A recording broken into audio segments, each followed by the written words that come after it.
हजार हजार भक्तंक गहणरे पालित होइगला बाबा आखंडलमणिक सेही महाशिवरात्रि उत्सव।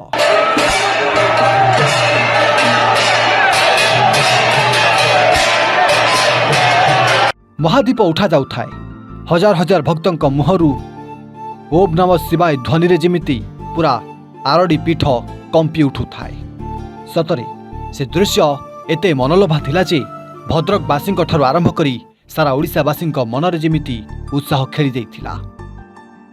हाँ आज्ञा, ए दृश्य हेउछि सेही बाबा आखंडलमणिक आरडी पीठर महाशिवरात्रि दृश्य। आ ए दृश्य हेउछि सेही आखंडलमणिक महादीप उठा जाउथबार दृश्य। दर्शक बंधु, सतरे ए दृश्य देखिबा पई काहे केते दूररू भक्त माने आसी एकाठी होइतांती। गोटे वर्षर अपेक्षा परे आज एई दिन फेरी थाए।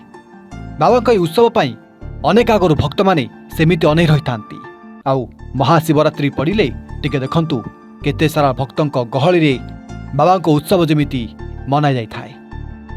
ओडिसार अनेक जगार एमिति महाशिवरात्रि पालन करा जाउछि, किंतु ता भितरे बाबा आखंडलमणिक एही महोत्सव एही शिवरात्रि उत्सव अन्यतम होइताए।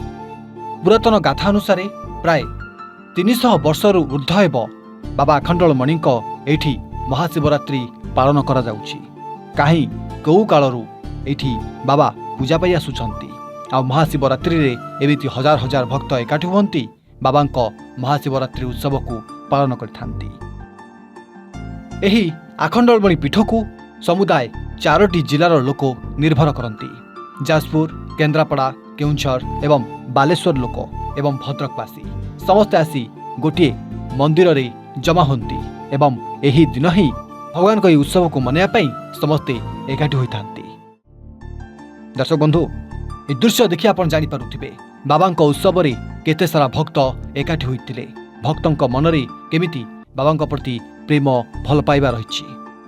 देखु देखु हजार हजार भक्तंक गहणरे भक्तिमय परिवेश रे बाबांकर महाशिवरात्रि उत्सव पालन कर जाइथिला। आ परे महादीप उठा जाई ओम नमः शिवाय ध्वनि रे जेमिति आखंडलमणि पीठ प्रकंपित होई उठिथिला।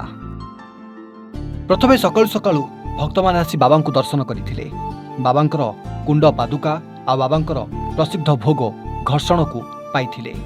कथार अछि जे आखंडलमणि बाबांक कुंड पादुका पाइछि तार कौनसी गुणीगारडी ता देहरे काम करेनी किबा कौनसी साप दंशन कले मध्य तार कौनसी क्षति होई नाही, जाकी पुरातन गाथारू एवं पुरातन लोकंक मुहरु सुनिबा को मिलिछि। स्थानीय पुलिस एवं स्थानीय प्रशासन सहायता रे स्वेच्छासेवी संघक सहायता रे एही महाशिवरात्रि आयोजन करा जाइथिला। आ श्रृंखलार सहित एही महाशिवरात्रि उत्सव को मध्य मना जाइथिला, जाफल अनेक भक्त एही शिवरात्रि योगदान करी निजको धन्य मानिथिले एवं बाबा आखंडलमणिक आशीर्वाद कामना करिथिले। भद्रकरू सूर्यकांत राउतरायଙ୍କ सह प्रभात सामलको रिपोर्ट एवं ओडिया।